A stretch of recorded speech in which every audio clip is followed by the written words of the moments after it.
In this video, I'm just going to show you how you can very easily dye your own ribbon and flowers so that they match perfectly with your pattern paper or the project that you're doing.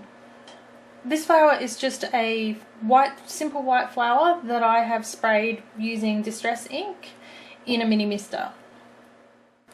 I'm just going to show you how to mix the ink up. I like really vibrant colours, so I'm going to use a full dropper of Distress ink. In this case I'm using Aged Mahogany. I've got Heirloom Gold Perfect Pearls, and I'm going to use a good chunk of those.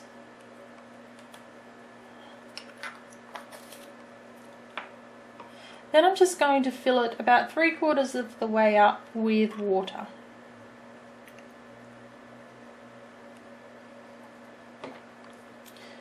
You just want to leave a little bit of an air bubble in there so that when you shake it, it will all mix through thoroughly. Now comes the fun part. Start spraying your flower and just work in layers and build that colour up. I like lots of different colours, so I'm going to use some Dusty Concord as well. Then give it an aged look with some Vintage Photo. And I've just mixed these in exactly the same way with some Heirloom Gold Perfect Pearls in them. So that's probably enough water now. I'm going to give this a dry with my heat tool, and then I'm going to put some more colour on it. I'm going to do some more colour so that it's really intense. I just don't want to wet the flower too much so it starts falling apart.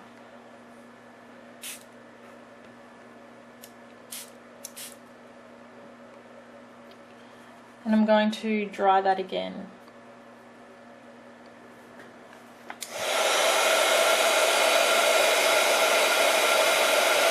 If you like, you can spray the backs of these leaves so that they are all coloured, but I actually like seeing a little bit of the white still come through. It just makes it look a little bit more aged and distressed. Tim Holtz has a new product on the market at the moment called Crinkle ribbon, and it comes like this. It's white and you can dye it any colour you like, and when it's still wet and you're drying it with your heat tool or letting it air dry, you just give it a little scrunch and it will hold this nice wrinkle. These are two that I've already dyed, and I'm just going to show you how you can use the excess spray that you have from spraying your flowers to dye this ribbon so that it matches nicely as well. So just put it around in your ink.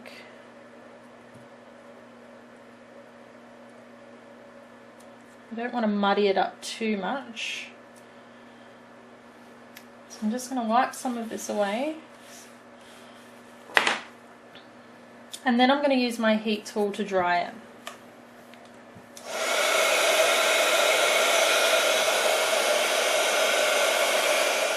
When some of that excess ink is gone and it still has a little bit of moisture left in it, just give it a good scrunch. And that will give it that nice texture so that it's not sitting so flat on your page.